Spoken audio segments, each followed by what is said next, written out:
Good morning friends. મારું નામ મુકેશ પરમાર છે અને આજે આપણે કાઉન્સેલિંગ સાયકોલોજી વિશે થોડી ચર્ચા કરીશું, જે આપણા માટે ખૂબ આપણા પોતાના અંગત જીવનમાં, આપણા કૌટુંબિક જીવનમાં, આપણા રાજકીય સામાજિક જીવનમાં બહુ જ અનુકૂળ અને બહુ જ મદદરૂપ થશે. તો આ સાથે હું ચર્ચા શરૂ કરું છું. તમે લોકો અત્યાર સુધી ઘણી વખત સલાહ, સંપરામર્શ, કાઉન્સેલિંગ ઘણા બધા શબ્દો સાંભળ્યા હશે.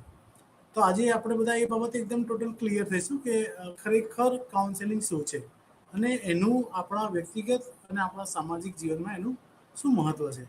તો મોટે ભાગે આજે આપણે જે મોટે ભાગે શીખીશું એમાં મોટે ભાગે કાઉન્સેલિંગ શું છે, એક કાઉન્સેલરની ક્વોલિટી શું હોઈ શકે, કાઉન્સેલિંગ કરતી વખતે આપણે માઇક્રો સ્કિલ કયા હોવા જોઈએ, કયા સ્ટેજ પ્રમાણે કાઉન્સેલિંગ કરવું જોઈએ, એમાં કયા કયા એપ્રોચીસ હોઈ શકે, કાઉન્સેલિંગના પ્રકાર શું હોઈ શકે. અત્યાર સુધી આપણને ઘણા બધા લોકો વાત કરતા હશે કે આ બાબત વિશે વાત કરી શકાય, આ બાબત વિશે વાત કરી શકાય. તો સાથે સાથે આપણે હેલ્થ એજ્યુકેશન અને કાઉન્સેલિંગ શું છે એ પણ આપણે આજે સાથે ચર્ચા કરીશું.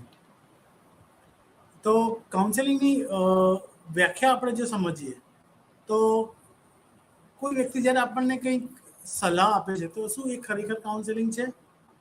તો એ એક આઈડિયલ કાઉન્સેલિંગ નથી. આઈડિયલ કાઉન્સેલિંગને આપણે જો સમજવું હોય તો કાઉન્સેલિંગ એટલે એમાં પરસ્પર એક અને સામે એક વ્યક્તિ અથવા એક અને સામે એક ગ્રુપ, જે બંને પોતપોતાની મરજીથી વાતચીત કરે છે અને એક વાતાવરણ, એક એવો સંજોગો ઊભા કરે છે કે જેમાં વ્યક્તિ પોતાના નિર્ણય સક્ષમપણે અને સાચા નિર્ણય લઈ શકે. બીજી આપણે એક નાની વ્યાખ્યા કરી શકીએ કે આફ્ટર ઓલ કાઉન્સેલિંગ એટલા માટે કરવામાં આવે છે કે એની એક પ્રોસેસ હોય. એ પ્રોસેસ આપણને આપણા જે પણ સમસ્યાઓ છે, આપણા જે પ્રોબ્લેમ્સ છે એને સોલ્વ કરવા માટે હોય છે. હજી પણ વધારે સારી રીતે સમજીએ તો કાઉન્સેલિંગ વ્યક્તિગત પણ થઈ શકે અને ગ્રુપમાં પણ થઈ શકે. હવે આ આપણે સમજ્યા કાઉન્સેલિંગની વ્યાખ્યા વિશે. તો વ્યાખ્યામાં આપણને એટલું ક્લિયર ના થાય તો આપણે એને વધારે ડીપલી સમજીએ. તો કાઉન્સેલિંગ શું છે? કાઉન્સેલિંગ એક સ્પેસિફિક, એક સ્પેશિયલ કોઈ એક મુદ્દો છે, કોઈ એક સમસ્યા છે, કોઈ ઘટના છે, એ કોઈ વ્યક્તિને વ્યક્તિગત છે, સામે એની સામે એક અનુભવી વ્યક્તિ, એક ટ્રેન વ્યક્તિ જે મેચ્યોર છે, વ્યક્તિની સમસ્યાઓને સમજવા માટે એની સાથે વાતચીત કરે છે. એ વાતચીત દ્વારા એ એના મુદ્દાઓ સમજીને એ વ્યક્તિને એના નિર્ણય લેવા માટે એને મજબૂત કરવાનો પ્રયત્ન કરે છે. કાઉન્સેલિંગ એ કોઈ ગોલ ડાયરેક્ટિવ હશે, એમ નહીં કે ભાઈ ચલો સામાન્યપણે આપણે વાતચીત કરી, પણ દાખલા તરીકે મારે ક્યાં પહોંચવું છે, મારી સમસ્યા શું છે, એને મારે સાચી રીતે કેવી રીતે નિર્ણય લાવવો છે અને ભવિષ્યમાં એ મને સમસ્યા થાય તો હું એ નિર્ણય પોતે કેવી રીતે કહી શકું. તો એ પ્રમાણે એક ગોલ ડાયરેક્ટિવ હોય છે. સામાન્ય રીતે બીજું આપણે એ પણ કહી શકાય કે જે આપણે સલાહ અથવા તો જે કાઉન્સેલિંગ કરીએ છીએ એ વ્યક્તિના એનું પોતાનું સામાજિક માળખું શું છે, એની પોતાની ત્યાંની નૈતિક જવાબદારીઓ શું છે, એ બધાને ધ્યાનમાં રાખીને કરવામાં આવે છે. આફ્ટર ઓલ જોઈએ તો કાઉન્સેલિંગ એ એક વ્યક્તિના મનોવલણને બદલવા માટે, કારણ કે એ જે વ્યક્તિ સમસ્યા પકડીને બેઠી છે એ સમસ્યાના કારણે એ અત્યારે પોતે સફળ થઈ રહી છે, તો એ સંજોગોમાં એના એટીટ્યુડ ચેન્જ કરે. એક વ્યક્તિનો જો એટીટ્યુડ ચેન્જ થશે તો એ પોતાની સમસ્યાને સાચી રીતે જોઈ શકશે અને સાચા નિર્ણયો લઈ શકશે. હવે આપણે વાત કરીએ કે એક કાઉન્સેલરમાં શું મુખ્ય ગુણ હોવા જોઈએ, એની શું ક્વોલિટી હોવી જોઈએ કે જેથી કરીને એ એક સામેની સલાહથી વ્યક્તિ છે એને સંપૂર્ણ રીતે મદદગાર થઈ શકે. તો સામાન્ય રીતે કાઉન્સેલર એક સાચા બોલો, એમ જેન્યુઅન હોવો જોઈએ. પોતે એમ નહીં કે હવામાં વાત કરે, પોતાની સામેની વ્યક્તિની સમસ્યાને સમજે અને સાચી માહિતી આપે, નહીં કે પોતાને વ્યક્તિગત સમજીને પોતાના ગમા અણગમાને રાખીને. વ્યક્તિ પોતે એને સમજશે અને એને સાચી સલાહ આપશે. બીજું, કાઉન્સેલર એક હંમેશા ગુડ લિસનર એટલે એક સારો શ્રોતા હોવો જોઈએ. સારો શ્રોતાની સાથે સાથે આપણે એમ પણ કહી શકીએ કે એક એક્ટિવ એટલે હકારાત્મક રીતે વ્યક્તિને સાંભળે. એમ નહીં કે કોઈ વ્યક્તિ બોલતી હોય ને સામે આપણે એને સાંભળ્યા કરીએ, પણ હકારાત્મક રીતે એક્ટિવપણે એને શું થાય છે, એને સામે હાવભાવ આપવા, એના વાક્યને સામેથી સમજવું, પકડવું, એ વાક્યથી શરૂઆત કરવી. આ એક એનું બીજું પણ એક સારો શ્રોતા હોવો જરૂરી છે. બીજું, કોઈ પણ સંજોગો હોય તો હંમેશા એક સકારાત્મક યાદ સાથે એને કોઈ બિનશરતી એની સાથે વાતચીત કરશે. એવું નહીં કે એને એ વ્યક્તિને એ જ સમાધાન જોઈએ છે. જે સમાધાન સલાહથીને જરૂરી છે, જે સમાધાન સલાહથી પોતે સમજી વિચારીને કરી શકે, એ પ્રમાણે એને મદદરૂપ થઈ શકે એવો જોઈએ. એક સારો સલાહકાર હંમેશા જે સલાહથી છે એને સમજવો જોઈએ, એને સાચી રીતે સમજવો જોઈએ. એક સારો સલાહકાર હંમેશા ક્લાયન્ટને એની જે પરિસ્થિતિ છે, જે સલાહથીની જે પરિસ્થિતિ છે, જે સમસ્યા છે, એને સાચી રીતે સમજીને એના વિવિધ વિકલ્પો આપે. એને દાખલા તરીકે આ વિકલ્પ લઈશ તો આ ફાયદો થશે, આ વિકલ્પ લઈશ તો આ ફાયદો થશે, આ ગેરફાયદો થશે. એને જુદા જુદા વિકલ્પો આપીને વ્યક્તિને પોતાને નિર્ણય લેવા માટે મજબૂત કરી શકે એ પ્રમાણેનો એનામાં ગુણ હોવો જોઈએ. એક સાચા કાઉન્સેલરને એને પોતાની મર્યાદાઓથી પણ એ વાકેફ હોવો જોઈએ. પછી એક સાચો સલાહકાર એક ધૈર્યપૂર્ણ વ્યક્તિને સારી રીતે સમજી શકે. બની શકે કે કોઈ વ્યક્તિની સમસ્યા એટલી ગૂંચવાયેલી હોય કે એને કદાચ ટેકલ થતા વાર પણ લાગે, તો એ સમયે પોતે એક ધૈર્યપૂર્ણ વર્તન રાખવું પડે એને, અને સામે સલાહથીને પણ એને ધૈર્ય રાખવું, એને કેવી રીતે એને સમસ્યાને પૂરી છેક એના અંત સુધી લઈ જવી, અને ફરીવાર આ સમસ્યા ઊભી થાય તો એમાં એને નિવેડો કેવી રીતે કરવો, એને એમાં કેવી રીતે એના પોતાના ડિસિઝન લેવા, એ માટે એને મજબૂત કરનાર હોવો જોઈએ. એક સાચો સલાહકાર હોય એ પોતાના ગમાણમાં પોતાની લાગણીઓને કોઈના પર ઠોપનારો ના હોવો જોઈએ. એને મુક્તપણે નિર્ણય લેવામાં મદદરૂપ કરી શકે એવો હોવો જોઈએ. બીજું સૌથી અગત્યનું, એક સાચો સલાહકાર હંમેશા નોન જજમેન્ટલ હોવો જોઈએ. એટલે હંમેશા એ પોતાના નિર્ણય નહીં લે, વ્યક્તિ આવું જ છે, આ સમસ્યા આવી હશે, આવી રીતે જ એનો સમાધાન લઈ શકાય, એવા કોઈ પણ પૂર્વગ્રહ વગર વ્યક્તિને જોવો પડે, સમસ્યાને જોવી પડે, અને સમસ્યાના ઉકેલ તરફ લઈ જવા માટે હંમેશા મજબૂત કરવો જોઈએ. હંમેશા એક સાચો સલાહકાર એક કંટ્રોલશીલ ફોકસ હોવો જોઈએ. એને જેટલા પણ સમસ્યાઓના અલગ અલગ પાર્ટ છે એને જુદા કરીને સલાહથીને સમજાવવા જોઈએ, અને એ પ્રમાણે એને મજબૂત એના પોતાની સમસ્યાના સમાધાન તરફ લઈ જવું જોઈએ. પછી સૌથી અગત્યની વાત, જ્યારે એક સાચો સલાહકાર જ્યારે કોઈને કાઉન્સેલિંગ કરે છે, તો એ વ્યક્તિને પોતાને પણ એ બાબતો વિશે નોલેજ હોવું જોઈએ, પોતે અપડેટ હોવો જોઈએ. એ સમસ્યાના પોસિબલ સમાધાન કયા કયા હોઈ શકે, પોસિબલ સમાધાનમાં બેસ્ટ સમાધાન કયું હોવું જોઈએ, એ બધાથી એની પોતાની પણ કોમન સેન્સ એની વધારે પરફેક્ટ હોવી જોઈએ, જેથી કરીને એ સામેની વ્યક્તિને પ્રોપર કાઉન્સેલિંગ કરી શકે. હવે આપણે જે એના મૂળ મુદ્દાની જે એના મુખ્ય કયા કયા ગુણ હોવા જોઈએ એ વિશે વાત કરી. તો આપણે હવે એમાં જોઈ લઈએ, જેમ હમણાં પણ મેં તમને વાત કરી કે એક ગુડ લિસનર નહીં પણ હંમેશા એક્ટિવ લિસનર પણ હોવો જોઈએ. દાખલા તરીકે એક સલાહથી આપણી સાથે વાત કરે છે ને આપણે આમ આડું અવળું જોઈને એની સાથે વાત કરીએ, એના પ્રતિભાવ ના આપીએ એની વાતોનો, તો એનો કોઈ મતલબ નથી. એટલે હંમેશા જ્યારે પણ કોઈ પણ સલાહથી આવે તો એક સાચા સલાહકારે હંમેશા એને એકદમ એક્ટિવલી, એને સકારાત્મક રીતે એની સમસ્યાને સમજે છે, એને અનુભવે છે, એ રીતે એને સાંભળવાનો પ્રયત્ન કરવો જોઈએ. એક સાચો સલાહકાર હંમેશા એ વ્યક્તિને સ્વીકારવો જોઈએ. બની શકે કે સલાહથી ક્યારેક પોતાની સમસ્યાને સમજતો હોય, ના સમજતો હોય, કદાચ એ એક બહુ ઊંચા બેકગ્રાઉન્ડમાંથી આવતો હોય, કોઈ બની શકે બહુ એકદમ ગરીબ પણ હોઈ શકે, તો કોઈક વખતે પુરુષ હોય, કોઈ વખતે સ્ત્રી હોય, કોઈ વખત બાળક હોય, તો એ વખતે સૌથી પહેલું કાઉન્સેલરનું કામ છે કે એ વ્યક્તિને સ્વીકારે. એ જે પરિસ્થિતિમાં છે એ વ્યક્તિને એને સ્વીકારવો જોઈએ. એ જ રીતે હંમેશા જ્યારે આપણે સાંભળીએ તો આપણે ધ્યાન રાખવું જોઈએ કે એ જે વ્યક્તિ જે આપણી પાસે સલાહ લેવા માટે આવ્યો છે એ કયા ટોનમાં વાત કરે છે, એ કેવી રીતે એના એક્સપ્રેસ કરે છે.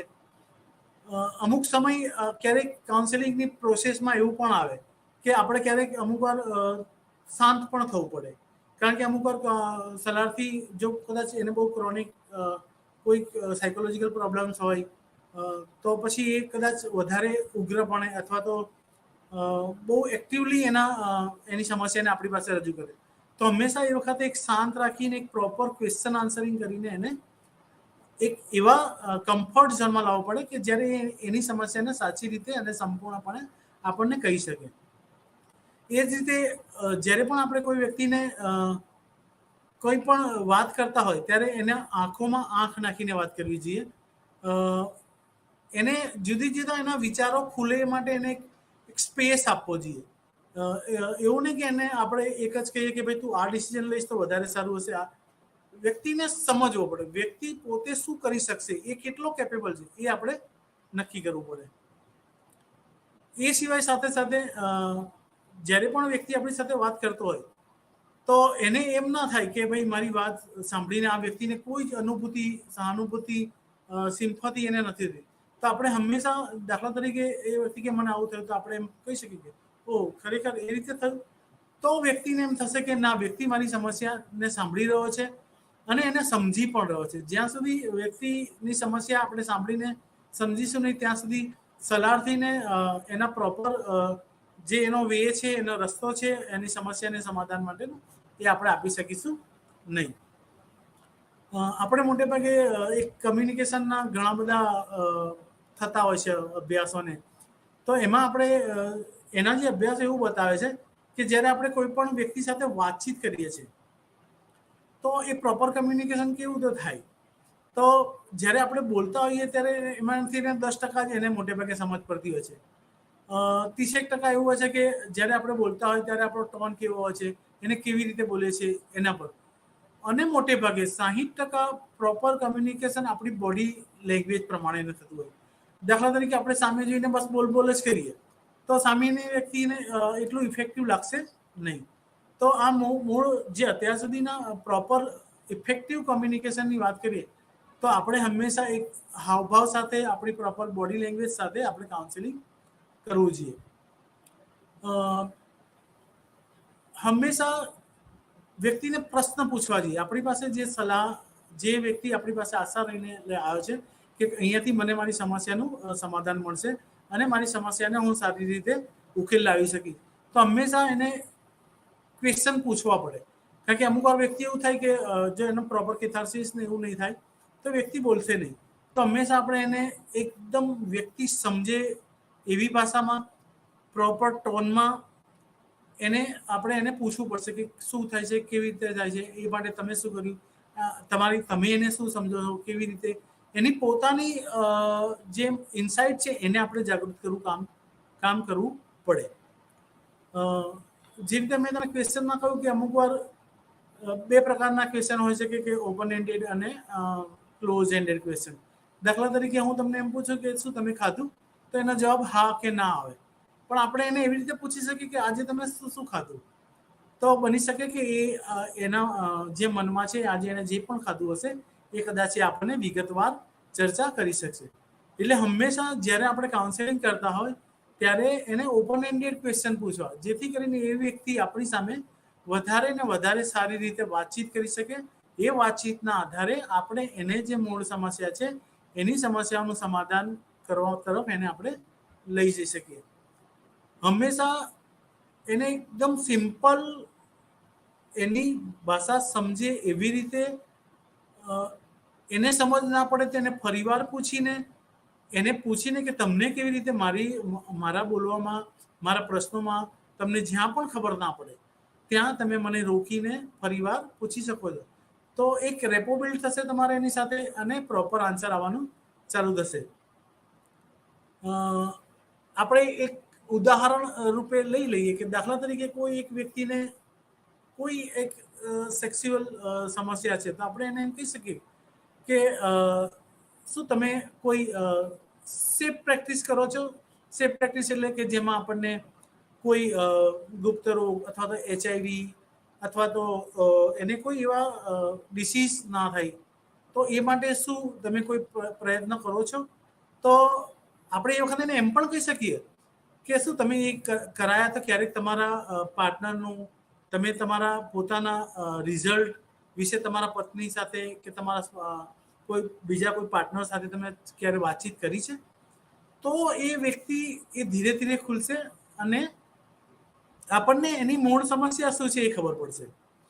તો હંમેશા જ્યારે પણ આપણે કાઉન્સેલિંગ કરતા હોઈએ તો કાઉન્સેલિંગને હંમેશા ઓપન એન્ડેડ ક્વેશ્ચન પૂછવા જોઈએ. એ જ રીતે આપણે જ્યારે ક્વેશ્ચન પૂછતા હોય તો કેટલીક વાતો હંમેશા આપણે પણ ધ્યાન રાખવી જોઈએ કે જ્યારે આપણે ક્વેશ્ચન એને પૂછી રહ્યા છીએ, એને આપણે કોઈ સવાલ કરી રહ્યા છીએ, તો આપણે હંમેશા એની સાથે એક જ સવાલથી વાત કરીશું. આપણે એક સાથે જો એને 2-3 સવાલો પૂછીશું તો પણ વ્યક્તિ ગૂંચવાઈ જશે. એટલે હંમેશા એને એક સાથે એક જ સવાલ પૂછીશું. દાખલા તરીકે અત્યારે તમે શું અનુભવી રહ્યા છો, અત્યારે તમને કેવું લાગી રહ્યું છે, એ 1 by 1 ક્વેશ્ચન આપણે પૂછીશું. એ સાથે જ્યારે આપણે ક્વેશ્ચન કરીશું ત્યારે વ્યક્તિની સામે જોઈને એની સાથે આઈ કોન્ટેક્ટ કરીને આપણે એની સાથે વાત કરીશું, જેથી કરીને એ વ્યક્તિ વધારે સચેત, જાગૃત અને પોતાની સમસ્યા કહેવાને સક્ષમ સમજે. જ્યારે પણ આપણે એને ક્વેશ્ચન પૂછીએ તો એકદમ ટૂંકમાં અને હંમેશા વ્યક્તિને સમજ એવી ક્લિયર ભાષામાં એ રીતે એના ક્વેશ્ચન પૂછવા જોઈએ. કોઈ પણ પ્રશ્ન પૂછીએ તો આપણે પર્પઝફુલી પૂછવો જોઈએ. એમ નહીં કે એની સમસ્યા શું છે ને આપણે બીજી કોઈ વાત કરી રહ્યા હોય. દાખલા તરીકે અત્યારે કોઈ એક વ્યક્તિ એવી સમસ્યા લઈને આવ્યો છે કે ભાઈ મારા ઘરમાં 2 લોકોને ટીબી છે, પણ અને મારે ટીબીથી બચવા શું કરવું જોઈએ, અને આપણે એ ટાઈમે એને એમ પૂછે કે તમે છેલ્લે ક્યારે ફરવા ગયા હતા, તો એ રિલેટિવ એના સંબંધિત પ્રશ્ન એને પૂછવા જોઈએ, જેથી કરીને વ્યક્તિને લાગે કે અત્યારે વ્યક્તિ મારી સમસ્યાને સમજી રહેવા માટે, મારી સમસ્યાને સમાધાન માટે પ્રયત્ન કરી રહ્યો છે. હંમેશા જ્યારે પ્રશ્ન આપણે કોઈ પણ વ્યક્તિને કાઉન્સેલર તરીકે પૂછીએ તો એની લાગણીઓ સમજીને, એની બિહેવિયર, એની વર્તનની પેટર્ન સમજીને હંમેશા એ વ્યક્તિ સક્ષમ છે કે નહીં એ રીતે એને ક્વેશ્ચન હંમેશા પૂછવા જોઈએ. એ સિવાય સાથે સાથે હંમેશા એવી કોઈ ગોસિપ એની સાથે નહીં કરવી જોઈએ કે એને એમ લાગે કે આમ કોઈ મારા વ્યક્તિગત પ્રશ્ન મને કારણ વગર પૂછી રહ્યો છે. જો એ પોતે વ્યક્તિ સમજી શકે, એ પોતે વ્યક્તિ કહેવા રાજી હોય અને એ પ્રકારે આપણે એની સાથે વાતાવરણ ઊભું કરીને સમસ્યા રિલેટેડ ક્વેશ્ચન આપણે હંમેશા એને પૂછવા જોઈએ. હંમેશા જ્યારે આપણે વ્યક્તિ સાથે, આપણા કાઉન્સેલિંગ સાથે વાત કરતા હોય તો 2 બાબતો હંમેશા ધ્યાન રાખવી જોઈએ કે આપણે એને અસંબંધિત અથવા તો ઇરિલેવન્ટ પ્રશ્ન ક્યારેય પૂછવા જોઈએ નહીં, અને હંમેશા એક સાથે એક પ્રશ્ન એની સમય મર્યાદા પ્રમાણે પૂછવા જોઈએ. એક સાથે આપણે ઘણા બધા પ્રશ્ન પૂછવા જોઈએ નહીં. તો હંમેશા આપણે જ્યારે વ્યક્તિ સાથે વાત કરતા હોય તો 2 બાબતો હંમેશા આપણે યાદ રાખવી જોઈએ. બીજું, આપણે જેમ વાત કરી કે જ્યારે આપણે વાત કરી રહ્યા ત્યારે અમુક સમય એવો પણ આવે કે આપણે શાંત થઈ જવું પડે, એને પણ શાંત કરવા માટે પ્રયત્ન કરવો જોઈએ.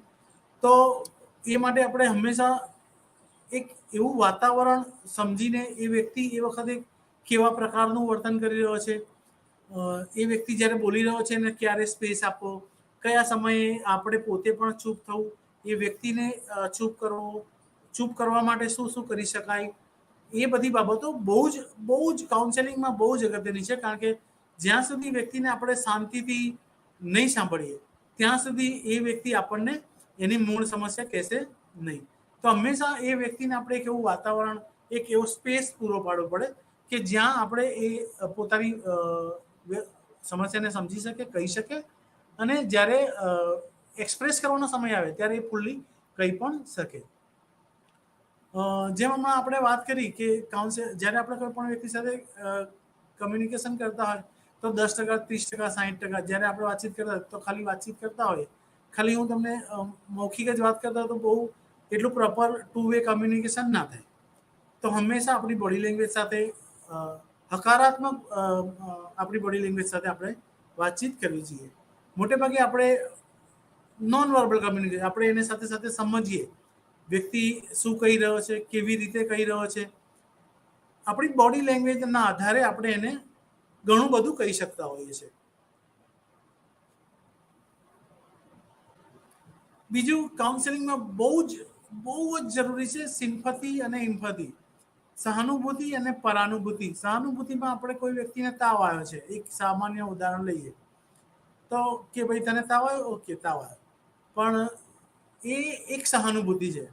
પણ જ્યારે કોઈ વ્યક્તિને આપણે એમ પૂછે, અરે તમને તાવ આવ્યો છે, મને લાગી રહ્યું છે કે તમને બેચેની ફીલ થતી હશે, તમને કંઈ ગમતું નહીં હોય, તો વ્યક્તિ એવું સમજે છે કે સામેની વ્યક્તિ જે મને સમસ્યા છે એ પોતે પણ સમજી રહ્યો છે, એ પોતે પણ અનુભવી રહ્યો છે. જ્યારે આપણે વ્યક્તિને સિમ્પથી સાથે પ્રોપર કાઉન્સેલિંગ નહીં કરીએ તો આપણને કાઉન્સેલિંગ જે સામે છે આપણી સાથે પ્રોપર વાતચીત નહીં કરી શકે, એની સમસ્યા સાચી રીતે કહી નહીં શકે અને આપણે એના સમાધાન તરફ જઈ શકીશું નહીં. તો હંમેશા જ્યારે પણ એક કાઉન્સેલર તરીકે આપણે કાઉન્સેલિંગ કરતા હોઈએ ત્યારે આપણે સહાનુભૂતિની જગ્યાએ પરાનુભૂતિ શબ્દ, એની જે સમસ્યા છે એને આપણે પોતે પણ ફીલ કરવી પડે. એ વ્યક્તિ અત્યારે પરિસ્થિતિમાં છે, એને શું અનુભવ થતા હશે, એને કેમ આવું થઈ રહ્યું છે, એ જ્યાં સુધી આપણે પોતે પણ નહીં સમજીએ તો આપણે એને પ્રોપર કાઉન્સેલિંગ કરી શકીશું. એ સાથે સાથે જ્યારે આપણે એની સાથે વાત કરતા હોઈએ ત્યારે એ વ્યક્તિ જે કહી રહ્યો છે, દાખલા તરીકે મને ગઈકાલે તાવ આવ્યો ત્યારે મને બહુ જ બેચેની ફીલ થતી હતી. બેચેની ફીલ થતા સાથે સાથે મને ભૂખ નહોતી લાગતી, તો આપણે સાથે સાથે એને એમ પણ કહી શકીએ, અરે હા તમને બેચેની ફીલ થતી હતી, ભૂખ પણ નહોતી લાગતી. જ્યારે આપણે એના બોલેલા વ્યક્તિના બોલેલા શબ્દો આપણે પોતે પણ બોલીને બીજું વાક્ય શરૂઆત કરીશું તો એ વધારે ઇફેક્ટિવ કમ્યુનિકેશન થશે અને પ્રોપર કાઉન્સેલિંગ માટે એ ખૂબ જ જરૂરી છે. વ્યક્તિ આપણો કાઉન્સેલિંગ જ્યારે આપણી સાથે જે વાત કર્યો છે એ વાતને પૂરી થતા એ શબ્દોને પકડી, એ શબ્દોને સમજીને એની સાથે આપણે જ્યારે વાતચીત કરીશું તો વધારે ઇફેક્ટિવ કાઉન્સેલિંગ આપણે કરી શકીશું.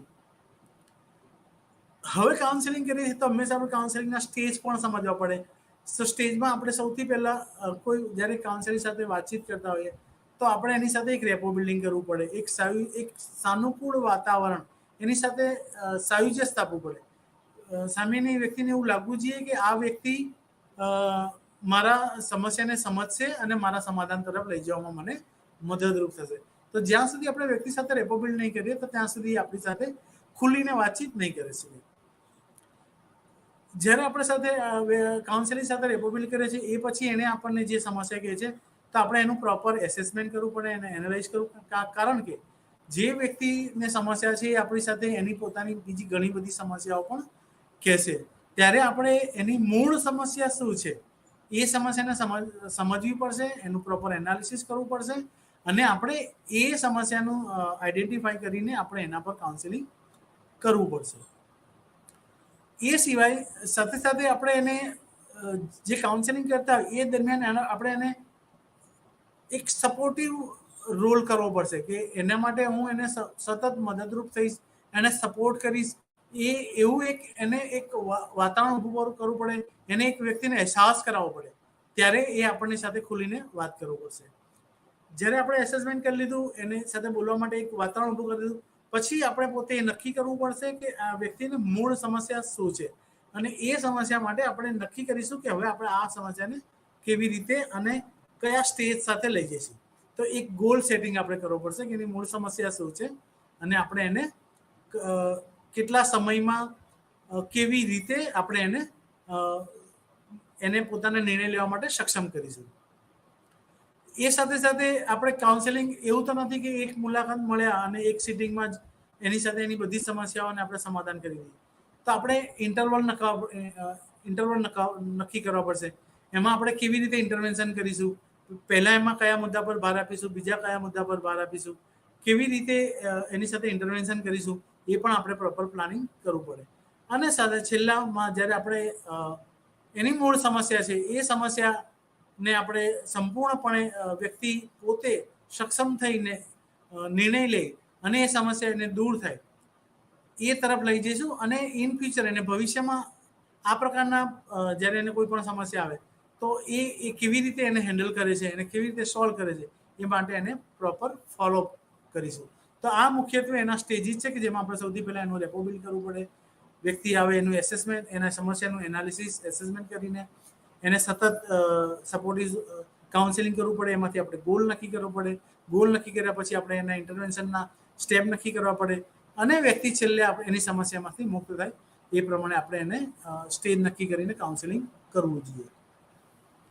રેપો બિલ્ડિંગના સ્ટેજમાં મેં ઘણી બધી તમને આગળ પણ વાત કરી કે એક સાનુકૂળ વાતાવરણ ઊભું કરીને એની સાથે સાયુજ્ય સ્થાપી એને પોતાને આપણે શું છે, હું કોણ છું, તમે કોણ છો, આપણે શાના માટે મળીએ છીએ, આપણે કેમ વાતચીત કરીએ છીએ, એ વાતના અંતે આપણે શું મેળવવા માંગીએ છીએ એ બધી વાત કરી એને એક વિશ્વાસમાં લઈને જ્યારે આપણે એની સાથે વાત કરીએ ત્યારે એ વધારે આપણને એની સમસ્યા કહી શકે છે અને આપણે જેટલું બને એટલું ઝડપથી એની સમસ્યાને સારી રીતે સમાધાન લાવી શકીએ છીએ. એ જ રીતે મેં જેમ તમને કહ્યું કે એસેસમેન્ટ, એમાં પણ મેં તમને ઘણા બધા ઉદાહરણો આપીને સમજાવ્યું કે વ્યક્તિ જ્યારે કહેશે ત્યારે ઘણી બધી સમસ્યાઓ પણ એક સાથે કહેશે અને એ સમસ્યામાં એની મૂળભૂત સમસ્યા શું છે એ સમસ્યાને આપણે સમજવી પડશે. એ સમસ્યાને આધારિત આપણે ગોલ ઓરિએન્ટેડ આપણે કામ કરીશું તો એ એની મુખ્ય સમસ્યા, બાકીની સમસ્યાઓને સાથે સાથે એ પોતે પણ એને એના મનોવરણ એટલા મજબૂત કરીશું, એને એટલી સક્ષમ, એના માનસિક રીતે એટલો સક્ષમ કરવો પડે, એને એટલું વાતાવરણ ઊભું કરવું પડે કે જેથી કરીને એ પોતાની સમસ્યાઓને જોઈને સમજીને એનો પ્રોપર નિર્ણય લઈ શકે. સપોર્ટિવ કાઉન્સેલિંગની પણ મેં તમને આગળ વાત કરી તો એમાં આપણે એક વાત કરી શકીએ. એક બીજું ઉદાહરણ હું તમને આપી શકું કે અત્યારે મોટે ભાગે આપણે જોઈ રહ્યા છે કે કોઈ એક HIV પોઝિટિવ વ્યક્તિ છે. હવે અત્યારે એને સાથે સાથે, કારણ કે HIVમાં એને મોટે ભાગે એમ થતું હોય કે એની રોગ પ્રતિકારક શક્તિ છે એટલે એને ઓપોર્ચ્યુનિટી ડિસ્ટ્રિક્ટ અને TB ને બધું થતું હોય તો એ સમયમાં સંજોગોમાં એને શું કરવું, કેવી રીતે કરવું, એને એ સમસ્યાને કેવી રીતે સમજવી, એના માટે એને કયા પ્રિકોશન લેવામાં એને શું સમસ્યા આવી શકે, એ સમસ્યાને એને કેવી રીતે જુએ, એના માટે એ કયા પગલાં ભરી શકે, કોની કુટુંબમાં બીજા કયા લોકોનો સાથ લઈ શકે, બીજા એના રિલેટિવ ICTC કાઉન્સિલર ને એ બધા સાથે કેવી રીતે વાતચીત કરી શકે. ટીબી રિલેટેડ કાઉન્સિલર હોય તો એને પણ એ વખતે એને કયા પગલાં ભરવા, કયા પ્રિકોશન લેવા, દવાનું એડરન્સ શું છે, દવા કેવી રીતે ગળવી, દવા ગળ્યા પછી શું ધ્યાન રાખવું, કેવા પ્રોટીન લેવા, અને જેથી કરીને એ પોતાના રોગમાંથી મુક્ત થઈ શકે. બીજું જેમ મેં તમને કહ્યું કે ફરી એકવાર હું એટલા માટે કહું છું કે જ્યારે આપણે ઘણી બધી સમસ્યાઓ વ્યક્તિએ આવીને કહ્યું છે કે એને આપણે જ્યાં સુધી એ સમસ્યાને, મૂળ સમસ્યા શું છે અને એ સમસ્યામાં આપણે એને છેલ્લે ક્યાં સુધી લઈ જવા માંગીએ છીએ. ફરી એકવાર હું ઉદાહરણ તમને HIV AIDS ગ્રસ્ત વ્યક્તિનું કોઈ કાઉન્સેલિંગ આપણી પાસે આવ્યો છે અને એ પોતે એને સમાજમાંથી થતા પોતાના જે એને સ્ટિગ્મા છે, ડિસ્ક્રિમિનેશન છે, એને સમાજમાં જે ધૃણા અને તિરસ્કાર જોવા મળે છે તો એમાંથી એને કેવી રીતે બહાર આવવું, એ માટે એને શું કરવું જોઈએ. તો એ આપણે દાખલા તરીકે એક વખત સમસ્યા નક્કી કરી લઈએ તો એના આધારે આપણે કાઉન્સેલિંગ કરીને આપણે એને સમયાંતરે કાઉન્સેલિંગ કરીને એને નિર્ણય લેવામાં મજબૂત કરી શકીએ. આ બધાનો આપણે એમ કહી શકીએ કે જો કાઉન્સેલિંગના સ્ટેજને વધારે સારી રીતે સમજવો હોય તો એક આખી એની એક થિયરી છે જેને આપણે ટૂંકમાં ગેધર કહીએ છીએ, GATHER. ગેધર એટલે કોઈ પણ જ્યારે આપણી પાસે ક્લાયન્ટ કે આપણો સલાહથી આપણી પાસે આવે છે તો એને સૌથી પહેલાં કેમ છો, એને માન આપીશું, એને આવકાર આપીશું, એક પ્રોપર મેનર્સમાં વાત કરીશું તો એ વ્યક્તિને સારું લાગશે. તો G ફોર ગ્રીટ, એને આવકારો. પછી A ફોર આસ્ક. આસ્ક એટલે જેમ હમણાં મેં તમને કહ્યું એને પ્રશ્ન પૂછવા પડશે, એને મુક્ત મને પ્રશ્ન પૂછવા જેમાં એ વ્યક્તિ પોતાની જે સમસ્યા છે એને પ્રોપર રીતે કહી શકે. એ રીતે T ફોર ટેલ છે, તો આપણે કાઉન્સેલરને પૂછવું પડશે કે તમે અત્યારે જે છે એમાં તમે જે ક્લાયન્ટ છે એમાં તમને કેવી સમસ્યાઓ રહી છે, એમાં તમે કઈ પદ્ધતિઓનો ઉપયોગ કરો છો. એ જ રીતે GATH ફોર હેલ્પ, વ્યક્તિને લાગવું જોઈએ કે આ વ્યક્તિ મને હેલ્પ કરશે, મને ડિસિઝન લેવામાં મદદરૂપ થશે. E for explain to client how, એને કેવી રીતે એની સમસ્યાને કહી શકે છે. અને એ રીતે GATHER ફોર રિટર્ન, એને પોતાની પાછો એના પોતાની જે સમસ્યા છે એને પ્રોપર રીતે કહીને કેવી રીતે પાછો એ પોતાના મૂળ સ્ટેજ પર જઈ શકે છે અને પ્રોપર એનું આપણે પ્રોપર ફોલો લઈ શકીએ. એ રીતે મેં તમને કહ્યું કે ગ્રીડ, એને આપણે આવકારીશું, એની સાથે વાતચીત કરીશું, એને મદદરૂપ થવા માટે આપણે પ્રયત્ન કરીશું અને એ વ્યક્તિને પણ આપણે એવો અહેસાસ કરાવીશું કે આપણે બંને સાથે મળીને આ સમસ્યાને સમજીને પ્રોપર એનો ઉકેલ લાવી શકીશું. હવે આ થયા મૂળ વાતોની સાથે સાથે હવે જ્યારે આપણે કાઉન્સેલિંગ કઈ રીતે કરવું, તો એના માટે આપણો કયો એપ્રોચ હોઈ શકે, તો એ પણ આપણે સમજવું ખૂબ જરૂરી છે. તો એપ્રોચીસમાં આપણે વાત કરીએ કે ડાયરેક્ટિવ અને ઇનડાયરેક્ટિવ, નોન ડાયરેક્ટિવ. એમાં આપણે એને સામાન્ય રીતે સાદી ભાષામાં એને સતત ડાયરેક્શન આપીશું કે આ ડાયરેક્શનમાં જઈશું તો શું થશે, આ ડાયરેક્શનમાં જુદા જુદા રસ્તાઓમાં એને કેવી રીતે લઈ જઈ શકાય, આ રસ્તો અનુકૂળ આવશે નહીં આવે. એ જ રીતે નોન ડાયરેક્ટિવ આપણે ક્યારેક અમુક વાર કહેતા નથી, પણ એને વ્યક્તિને પોતાને જ કહીએ છીએ કે તને પોતાને કયા રસ્તા પ્રમાણે તું ડિસિઝન લઈશ તો તને વધારે અનુકૂળ આવશે. તો આ બે પ્રકારે આપણે પોતે પણ એ નક્કી કરવું પડે કે એને કયા એપ્રોચથી કાઉન્સેલિંગ કરવું. જો આપણો પ્રોપર એપ્રોચ હશે તો કાઉન્સેલિંગને જેટલી પણ ઝડપથી એની જે સમસ્યા છે એને દૂર કરવા માટે આપણે પ્રયત્ન કરી શકીશું. હવે આપણે અત્યાર સુધી વાત કરી કાઉન્સેલિંગ અને આપણે પ્રોપર કાઉન્સેલિંગની વાત કરી કે જેમાં એક ટ્રેન થયેલ વ્યક્તિ છે અને એક પક્ષ એવું છે કે જે વ્યક્તિને કોઈ સમસ્યા છે અને એ વ્યક્તિ પોતે ઈચ્છી રહ્યો છે કે એને સમાધાન જોઈએ છે.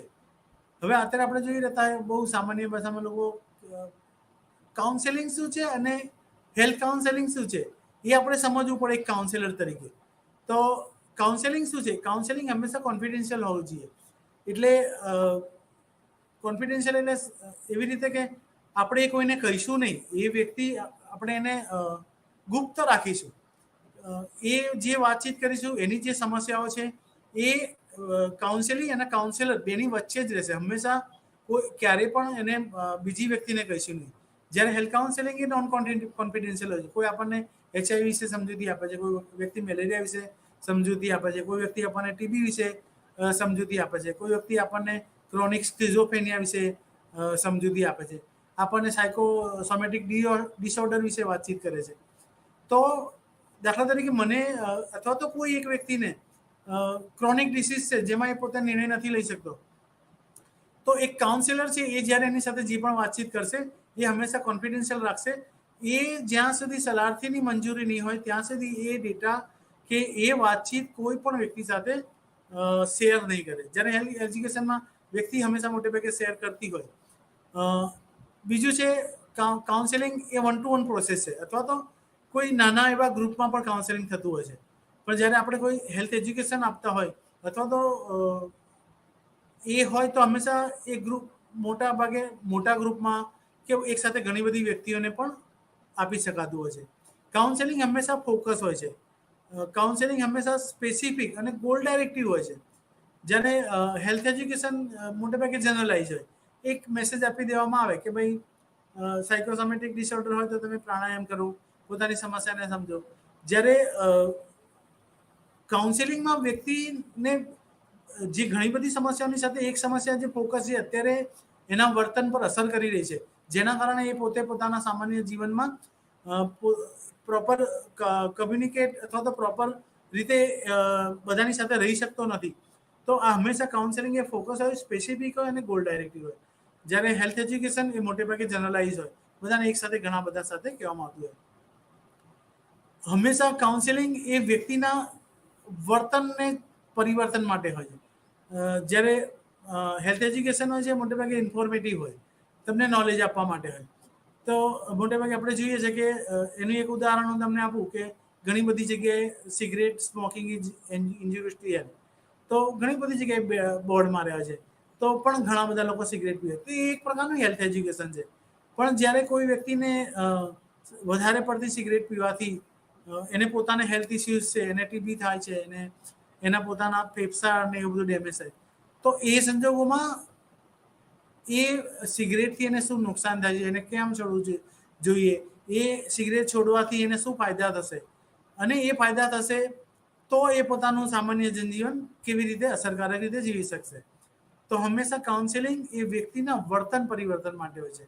વર્તન પરિવર્તન આખી એક લાંબી પ્રોસેસ હોય છે, જેમાં વ્યક્તિને આપણે શરૂઆતમાં એને એ સ્ટેજમાં છે કે વ્યક્તિને ખરેખર શું છે એ એકદમ જાણકાર નથી હોતો કે એની પોતાની સમસ્યા શું છે. પછી સમસ્યાને જાણે છે, જાણ્યા પછી હંમેશા એના બધા ટ્રાયલ અને એરર એટલે ભૂલ અને વારંવાર એ પ્રયત્નો કરે છે. એ પ્રયત્નોમાં એને ભૂલો પડે છે. પછી એક સતત એક એવા પ્રયત્નો તરફ જાય છે કે એનું વર્તન એક ચોક્કસ દિશા તરફ વર્તન બદલાય છે, અને એ વર્તન બદલાયા પછી એની જે ટેવ આદતો અથવા તો એનું જે વર્તન છે, જે અસરકારક વર્તન છે, એ તરફ એ વળગી રહે છે. તો હંમેશા કાઉન્સેલિંગમાં બહુ જ જરૂરી છે કે આપણે વ્યક્તિના વર્તન પરિવર્તન માટે વાત કરી રહ્યા છે. એ જ રીતે કાઉન્સેલિંગ હંમેશા પ્રોબ્લેમ ઓરિએન્ટેડ હોય. જ્યારે હેલ્થ એજ્યુકેશન છે એ કોઈ એક વસ્તુ નહીં, જેમ હમણાં મેં આગળ પણ તમને ઉદાહરણ આપ્યું સિગરેટનું, એ રીતે આપણે બીજું પણ ઉદાહરણ લઈ શકીએ. પાન મસાલા ગુટકા, ઘણી બધી જગ્યાએ લખ્યું છે કે પાન મસાલા ગુટકા ખાવાથી કેન્સર જેવી જીવલેણ બીમારીઓ થઈ શકે. તો એ એક પ્રકારનું હેલ્થ એજ્યુકેશન છે. પણ જ્યારે આપણે કાઉન્સેલિંગ કરી રહ્યા છે, તો જેમ મેં તમને આગળ પણ વાત કરી કે એ ગુટખા ખાશે તો એને શું થશે, કેટલા નુકસાન થશે, એના સામાજિક જીવન પર, એના આર્થિક જીવન ઉપર કેટલી અસરો થશે, એ અસરોથી બચવા માટે એને શું કરવું જોઈએ, શા માટે કરવું જોઈએ, એ કરવાથી એને શું ફાયદો થશે. તો એ હંમેશા કાઉન્સેલિંગ છે એ પ્રોબ્લેમ ઓરિએન્ટેડ હોય છે.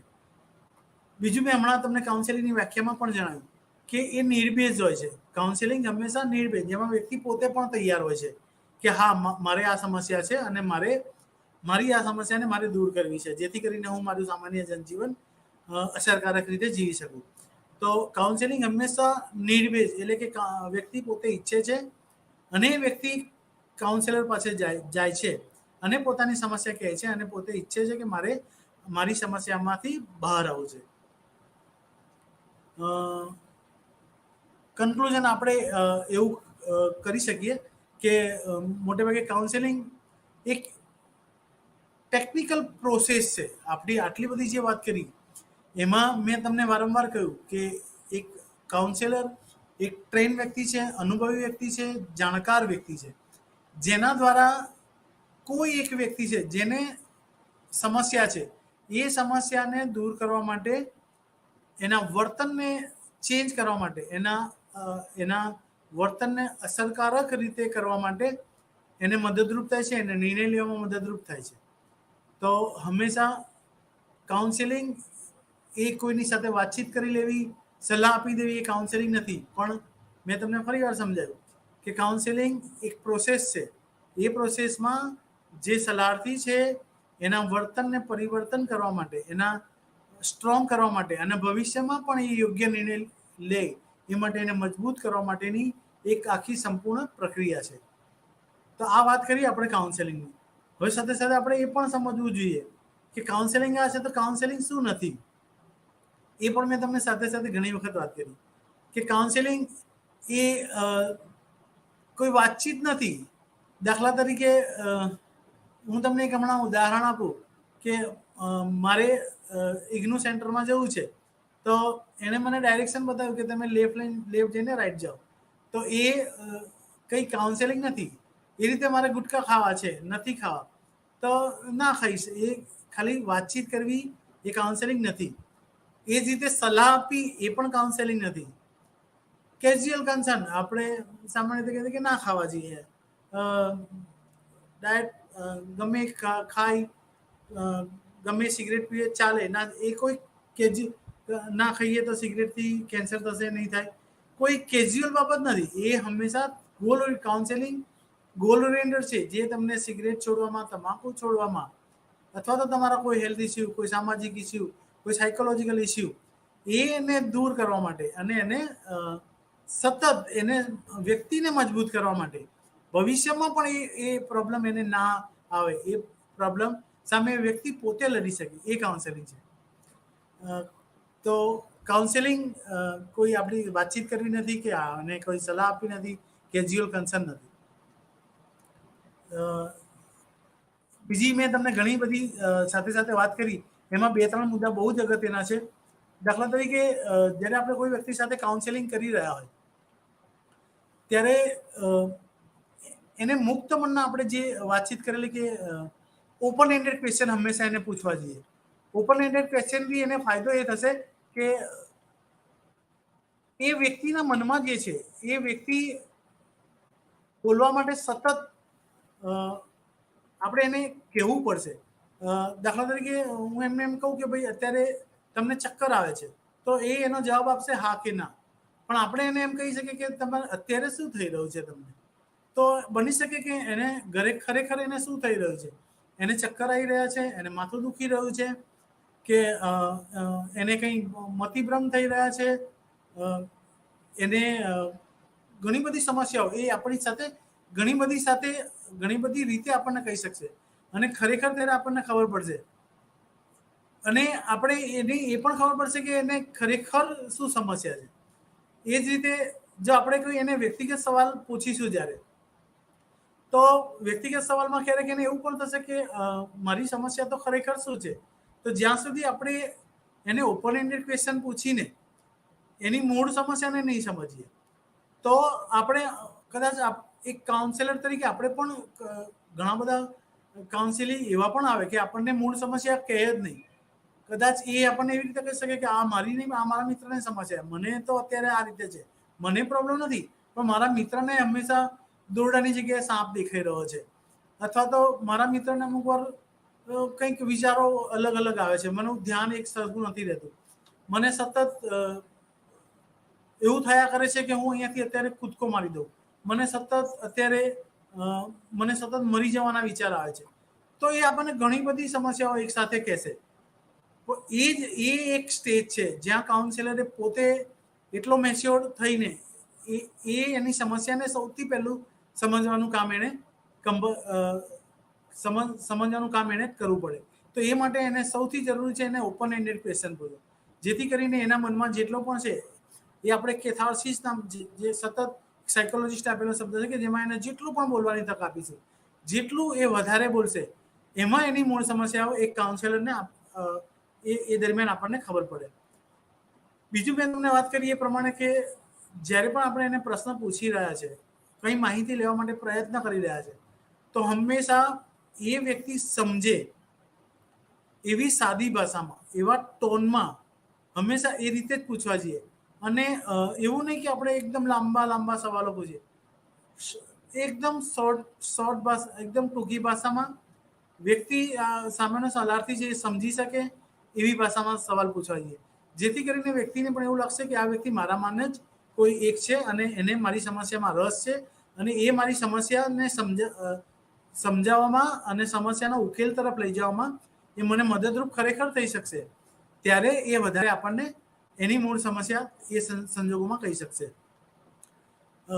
જેમ ક્વેશ્ચનિંગમાં મેં વાત કરેલી એ પ્રમાણે બીજું બહુ જ અગત્યની બાબત હોય કે જ્યારે આપણે કોઈ પણ કાઉન્સેલિંગ કરી રહ્યા છે ત્યારે બહુ જ મૂળ બાબતો આપણે એ સમજી લેવી જોઈએ કે એક કાઉન્સિલર તરીકે આપણે ખરેખર શું ઈચ્છી રહ્યા છે અને આપણે સમસ્યાને સમજ્યા પછી આપણે આપણા કાઉન્સિલરને કેવી રીતે સ્ટ્રોંગ કરવો છે, એની સમસ્યાને સમજીને ઉકેલીને ભવિષ્યમાં પણ આ પ્રકારની સમસ્યા ના થાય અને થાય તો એને કેવી રીતે ઉકેલ લાવવો એ તરફ લઈ જવા માટે મેં તમને આગળ પણ વાત કરી કે એક કાઉન્સેલરમાં શું ક્વોલિટી હોવી જોઈએ.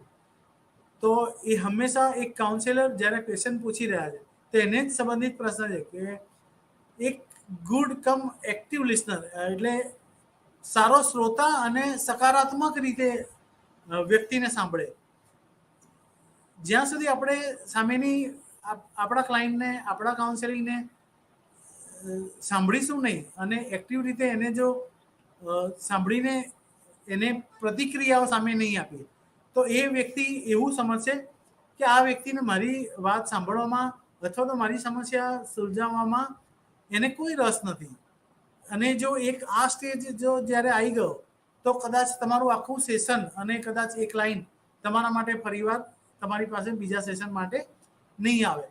તો જે તમારો સૌથી પહેલી બેઠક છે કાઉન્સિલર તરીકેની, તો હંમેશા વ્યક્તિ આવે ત્યારે એને ગ્રીટ કરી એની સાથે આંખમાં આંખ મિલાવીને એવી રીતે વાતચીત કરવી કે જેથી એ વ્યક્તિને એવું લાગે કે હા, આ વ્યક્તિ મને સાંભળશે અને મારી સમસ્યાને સમજશે, સમજી અને એના ઉકેલ તરફ લઈ જવામાં મને મદદરૂપ થશે. તો આ એક જે પહેલો જે રેપો બિલ્ડિંગનો સ્ટેજ છે, એ સ્ટેજ આપણે એને સાંભળીને વધારે અસરકારક રીતે છે કે આપણે ગોલ ડાયરેક્ટેડ કાઉન્સેલિંગ તરફ એને લઈ જઈ શકીએ. બીજું મેં તમને વાત કરી એ પ્રમાણે કે જ્યારે વ્યક્તિ આપણી સાથે વાત કરી રહ્યો છે તો એને એવું પણ નહીં લાગવું જોઈએ કે આ વ્યક્તિ મારી સમસ્યાઓને ખાલી સાંભળી રહ્યો છે અથવા તો મને કોઈ કદાચ મદદરૂપ થશે કે નહીં થાય. તો એકવાર એવું પણ બની શકે કે કાઉન્સેલર તરીકે આપણે એને બિનશરતી એને સમજવો પડશે કે એવું નથી કે મારી અત્યારે મનોદશા શું છે કાઉન્સેલર તરીકે, તો મારે એને પોતાને સમજ એવી થવી જોઈએ કે આ વ્યક્તિ મને બિનશરતી સમજશે અને મારી સમસ્યાને સમાધાન તરફ લઈ જશે. કાઉન્સેલિંગ જ્યારે આપણી પાસે આવે છે ત્યારે એને પોતાને એ વિશ્વાસ પણ કરાવવાનો એક કાઉન્સેલરની જવાબદારી છે, એક આદર્શ કાઉન્સેલિંગની ક્વોલિટી છે કે એ કાઉન્સેલિંગને એવું કરાવી શકે, એને એવો અહેસાસ કરાવી શકે કે હા, ચોક્કસ આ વ્યક્તિ જ કદાચ મારી સમસ્યામાંથી મને દૂર લઈ જઈ શકે. સાથે સાથે જ્યારે પણ આપણે એને વ્યક્તિ આપણને કહી રહી છે કે મારી મૂળ સમસ્યા આ છે, આપણે સમજી ગયા છે કે એની ઘણી બધી સમસ્યાઓ, એની મૂળ સમસ્યા આ છે, તો એ સમસ્યામાંથી દૂર થવા માટે આપણે એને કોઈ એક માત્ર રસ્તો નહીં બતાવી શકીએ. આપણે એ વ્યક્તિને ઘણા બધા જુદા જુદા વિકલ્પો, કાઉન્સેલિંગની એની પોતાની કઈ કઈ મર્યાદાઓ છે એ મર્યાદાઓ સમજીને આપવા પડશે. એક હું તમને ઉદાહરણ આપું. દાખલા તરીકે એક ટીબીનું પેશન્ટ છે, એને ઘણી બધી દવાઓ ખાવી છે પણ સાથે સાથે એને ન્યુટ્રિશનની પણ જરૂર છે. તો હવે આપણે એક કાઉન્સેલર તરીકે આપણે એને એમ નહીં કહી શકીએ કે તારે દરરોજ એક સફરજન ખાવું પડશે. આપણે એ વ્યક્તિને સમજવું પડશે કે ખરેખર એ વ્યક્તિ પાસે શું ખરેખર એક રોજ સફરજન ખરીદવાના પૈસા છે, શું ખરેખર એની પાસે એક ગ્લાસ દૂધ પીવાના પૈસા છે. ત્યારે આપણે એને એ જુદા જુદા વિકલ્પ આપી શકીશું. આપણે એક કાઉન્સેલર તરીકે આપણે એને એમ કહી શકીએ કે તારી દવાની અસરકારકતા વધારવા માટે તારે એક ગ્લાસ દરરોજ દૂધ પીવું જોઈએ, એક સફરજન ખાવું જોઈએ અને નિયમિત દવા લેવી જોઈએ. એ આપણે કહી દઈશું પણ ખરેખર જે કાઉન્સેલિંગ છે એ પોતે રાતે 11 વાગે સુઈ જાય છે, રાત્રે 10 વાગે ઉઠે છે. તો એ સંજોગોમાં આપણે શું કરી શકીએ? તો એ કેટલા વાગે ઉઠે છે? તો આપણે એના અલગ અલગ જે અલ્ટરનેટિવ જે વિકલ્પો છે એ વિકલ્પો એને બતાવવા પડશે. એ વિકલ્પોમાં એને શું ફાયદા થશે, શું ગેરફાયદા થશે, ગેરફાયદા થશે તો શું પરિણામ આવશે, ફાયદા થશે તો શું પરિણામ આવશે. જ્યાં સુધી વ્યક્તિને સમજીને, એની પોતાની પરિસ્થિતિ સમજીને જુદા જુદા વિકલ્પો આપીને એને જો આપણે સમાધાન તરફ નહીં લઈ શકીએ તો આફ્ટર ઓલ ઘણી બધા સિટિંગ પછી પણ આપણે એની સમાધાન તરફ જઈ શકીશું નહીં. તો હંમેશા એક કાઉન્સેલર તરીકે કાઉન્સેલિંગની શું લિમિટેશન છે, એની મર્યાદાઓ શું છે એ સમજવી ખૂબ ખૂબ જ જરૂરી છે. એના કર્યા વગર જો આપણે આગળ કાઉન્સેલિંગના જો બીજા સ્ટેજ ઉપર જતા રહીશું તો બની શકે કે આપણે આફ્ટર ઓલ એના સમાધાન તરફ ક્યારે પણ જઈ શકીશું નહીં. તો એક કાઉન્સેલર તરીકે વ્યક્તિ કાઉન્સેલરને પોતાને પણ ધૈર્ય રાખવું બહુ જ જરૂરી છે. બની શકે કે એ તમને કાઉન્સેલિંગ છે એ તમને કશું કહે જ નહીં, ઘણી બધી સમસ્યાઓ કયા કરે અને કદાચ એ રિઝલ્ટ પણ ના આપે. એ તમે જે ડાયરેક્શન તરફ એને લઈ જવા, સલાહર્થીના હિતમાં છે એ તરફ લઈ જવા માંગતા હોય પણ એ પોતે સ્વીકારે જ નહીં. તો એ સમય સંજોગોમાં કાઉન્સેલરમાં પણ પોતે એક ધૈર્ય એને રાખવું પડે. જો એ નહીં રાખે તો ફરીવાર કાઉન્સેલિંગ અસરકારક કાઉન્સેલિંગ થશે નહીં. બીજું એક સૌથી જ અગત્યની વાત મેં તમને ત્યારે પણ કરેલી કે એક કાઉન્સેલર નોન જજમેન્ટલ, એટલે કે કોઈ ધારી લેનાર અથવા તો કોઈ પૂર્વગ્રહ એનામાં નહીં હોવા જોઈએ. મેં તમને ત્યારે પણ વાત કરી, જ્યારે તમે કાઉન્સેલર તરીકે કોઈને કાઉન્સેલિંગ કરતા હતા, મેં તમને કહ્યું કે કોઈ સેક્સ વર્કર બેન પણ આવી શકે. બની શકે કે એને કોઈ એવા ગુપ્ત રોગ થયા હોય અથવા તો કોઈ HIV ઇન્ફેક્શન લાગ્યું હોય અને બહુ સારી પરિસ્થિતિમાંથી ના આવતું હોય. કદાચ એને પ્રોપર ડ્રેસ, અને આપણને એમ નહીં થવું જોઈએ કે આ ગંદી વ્યક્તિ છે અથવા તો સમાજે તિરસ્કૃત વ્યક્તિ છે.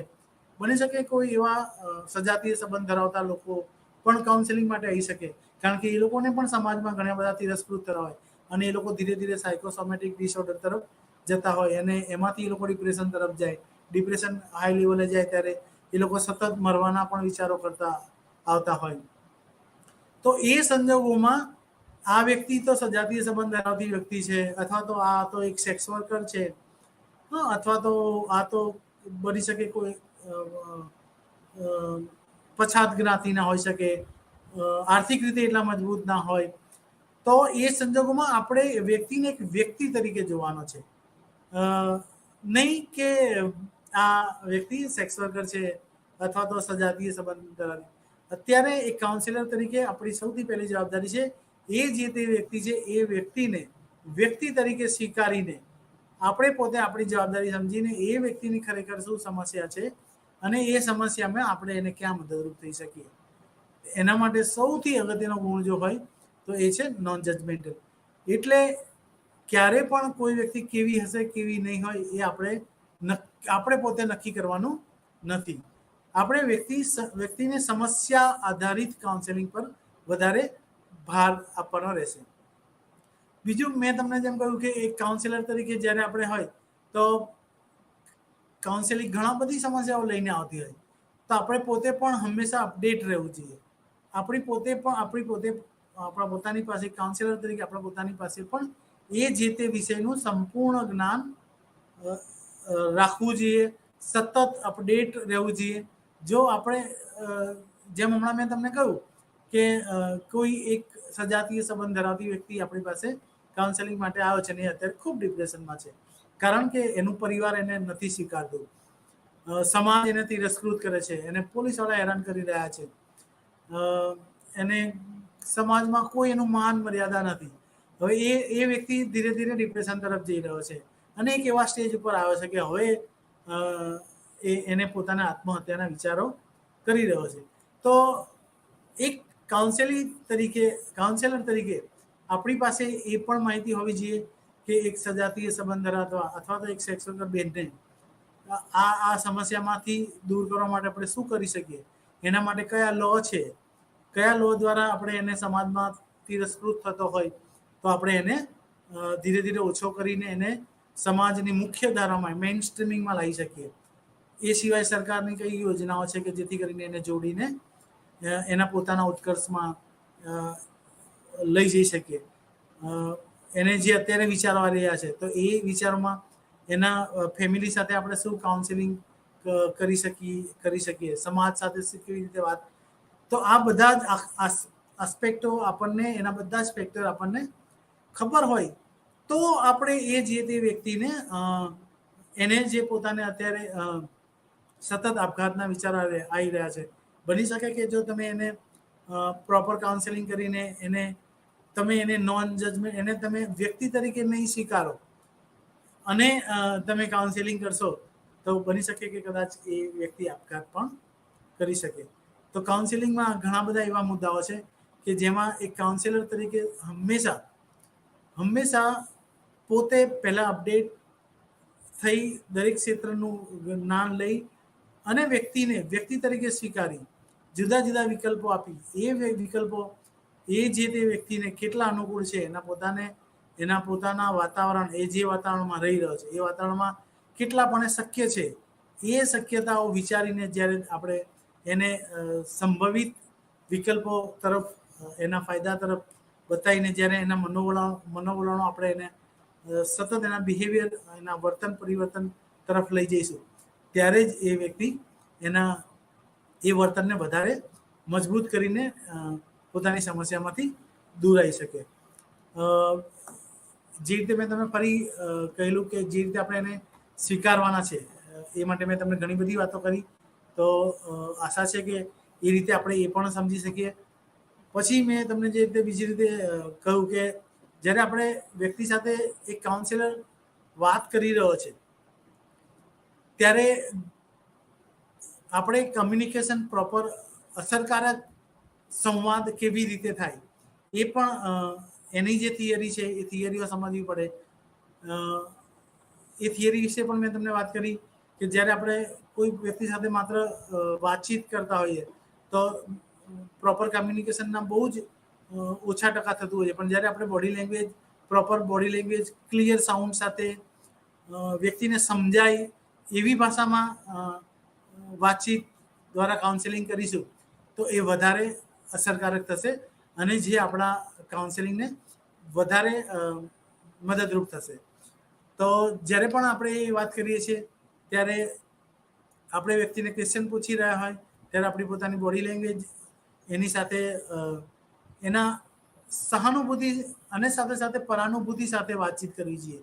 એ વ્યક્તિને આપણે એવી રીતે વાતો કરીને પૂછીને સમજાવવાનું છે કે ખરેખર તારી સમસ્યા શું છે, એ સમસ્યામાંથી કેવી રીતે બહાર આવી શકાય, બહાર આવ્યા પછી ભવિષ્યમાં તને આ પ્રકારના કોઈ પણ સમસ્યા થાય તો એ સમસ્યાને આપણે કેવી રીતે દૂર કરી શકીએ. તો એ જ્યારે આપણે એક કાઉન્સિલર તરીકે ક્વેશ્ચન પૂછતા હોઈએ તો એ ક્વેશ્ચન પૂછવાની રીત ટુ વે આપણે એમ કહી શકીએ કે એવું નથી કે આપણે માત્ર પૂછપૂછ કરીએ છીએ, પણ હંમેશા ક્લાયન્ટ પણ શું કહેવા માંગે છે, ક્લાયન્ટ શું કહે છે, એ ક્લાયન્ટ કહે છે એમાં સંભવિત શક્યતાઓ શું છે, એ શક્યતાઓ જાણી એ સમજે, એ પોતે પણ એનું એનાલિસિસ કરી શકે, એ વ્યક્તિ પોતે પણ એ સમસ્યામાંથી બહાર કેવી રીતે આવવું, બહાર આવ્યા પછી એ પોતાના વર્તનને કેવી રીતે એના પરિવર્તનમાં એને મૂકવું અને એક સાતત્યપૂર્ણ એના વર્તનને સતત વળગી રહે એ માટે સતત પ્રયત્નશીલ કરાવવા માટે આપણે હંમેશા એ રીતે એની સાથે વાતચીત કરવી જોઈએ કે જેથી એ વ્યક્તિ સમજે અને પોતાના એની સીધે વાત કરી શકે. બીજો એક કાઉન્સેલિંગમાં બીજો પણ મેં તમને બહુ જ સારો વાત કરેલી કે જ્યારે આપણે એને પૂછી રહ્યા છીએ પણ એક સંજોગ સમય એવો આવે છે કે ઘણી વખત કાઉન્સેલિંગમાં સામેની વ્યક્તિ જે કાઉન્સેલિંગ છે એ આપણી સાથે કોઈ વાતચીત જ ના કરે, આવીને ખાલી એક વખત આવીને આપણી પાસે બેસી જાય છે અને આપણને કહે છે કે ભાઈ મને આ એક સમસ્યા છે. આપણે ફરી ઉદાહરણ લઈએ છીએ. દાખલા તરીકે આપણે હમણાં સજાતીય સંબંધમાં ધરાવતા એક વ્યક્તિની વાત કરી તો એવી રીતે એક સેક્સ વર્કર બેન છે કે જેને ગુપ્તરોગ થયો છે HIV નામનું, બરાબર. હવે HIV થયા પછી એ જે જગ્યાએ રહે છે ત્યાં એને કોઈ રાખવા તૈયાર નથી, એને કોઈ અડતું નથી, એને પોલીસવાળા પણ મારે છે, એને જેલમાં પૂરી દેવાની વાત કરે છે, જેના કારણે એ સતત એક ડિપ્રેશનમાં એક એવા સ્ટેજ પર પહોંચે છે કે એને પણ સતત હવે એને એવું લાગે છે કે દુનિયા મારા માટે જીવવા લાયક નથી રહી, હવે મારે મરી જઈએ છૂટકો થશે. આ સંજોગોમાં જ્યારે એ વ્યક્તિ આવીને આપણી પાસે એ ડિપ્રેશનમાં છે ને આવીને કહે છે કે મને તો સતત મરી જવાના વિચારો આવ્યા કરે, પછી એ કદાચ બોલવાનું કદાચ બંધ કરી દે, તો એ સંજોગોમાં આપણે એક સ્પેસ આપવો પડે. એને કદાચ બની શકે કે આપણી સાથે આવીને બેસીને 2-5 મિનિટ કંઈ જ બોલતા નથી.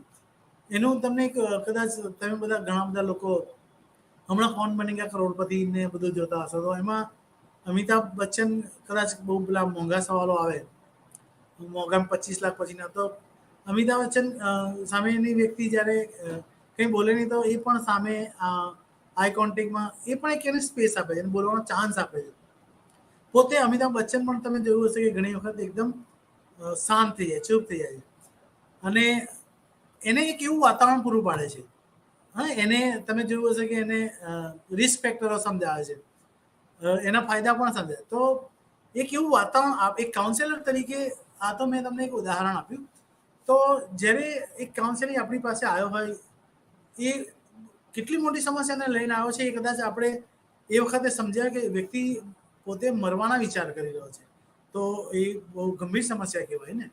તો એ આવીને બોલીને તો આપણે એને એક એવો સ્પેસ પૂરો પાડવો પડે, એને ટચ થેરાપી તો આપણે ના કહી શકીએ, પણ એક એવી સહાનુભૂતિની સાથે એક એવી પરાનુભૂતિ પણ થવી જોઈએ કે આ વ્યક્તિ અત્યારે હું મનમાં જે પોતે વિચારી રહ્યો છું, મને મનમાં જે વિચારી આવી રહ્યા છે એ વિચારો કદાચ આ ભાઈને પણ આવી રહ્યા છે, એ મારી સમસ્યાને સમજી રહ્યો છે. અને જ્યાં સુધી તમે એને પ્રોપર કેથાર્સિસ, એને ધીરે રહીને એને સમજે એ રીતે એને વાંચી એને સ્પેસ નહીં આપો, ત્યાં સુધી એ વ્યક્તિ પોતાની સમસ્યાને કહેવા માટે નહીં થાય. તો કાઉન્સિલર તરીકે એક આ સ્ટેજ પણ બહુ જ અગત્યનો છે, જેમાં ઘણી વખત અમે લોકોએ જોયું છે કે કાઉન્સિલર પોતે એક આશા પણ છોડી દેતા હોય છે કે કદાચ આ ક્લાયન્ટને મારા આ સલાહથીને કદાચ હું હેન્ડલ નહીં કરી શકું. તો એ જે પીછેહટ આપણે મનોવિજ્ઞાનની ભાષામાં કહી શકીએ કે અમુક વાર કાઉન્સેલર પણ પીછેહટ તરફ જાય છે અને એને પોતાને પણ એવું લાગે છે કે અમુક વાર એવું થાય કે એને પોતાને પણ ક્યારેક કાઉન્સેલિંગની જરૂર પડી જાય. તો આ એક બધી ઘણા બધા સ્ટેજીસ કાઉન્સેલિંગમાં આવે છે. તો જ્યારે પણ આ પ્રકારની અથવા તો આવા કોઈ પણ પ્રકારની સમસ્યા લઈને આવે અને વ્યક્તિ આપણી સામે બોલે જ નહીં કંઈ, તો એ એક સ્ટેજ બહુ જ અગત્યનો છે. એ સ્ટેજ છે કે જ્યાંથી આપણને ઘણું બધું વ્યક્તિ કહેશે અને એ સમસ્યા આપણી સાથે ચર્ચા કરશે. તો મિત્રો, મેં તમને જેમ કહ્યું એમ કે આ એક સ્ટેજને જ્યારે કાઉન્સેલર પ્રોપર રીતે હેન્ડલ કરી લે છે ત્યારે એક પ્રોપર કાઉન્સેલર તરીકે સફળ થાય છે. નમસ્કાર મિત્રો, આજે આપણે ઘણી બધી વાતચીત કરી અને તમે લોકોએ સાંભળ્યું બદલ ખૂબ ખૂબ આભાર. Thank you.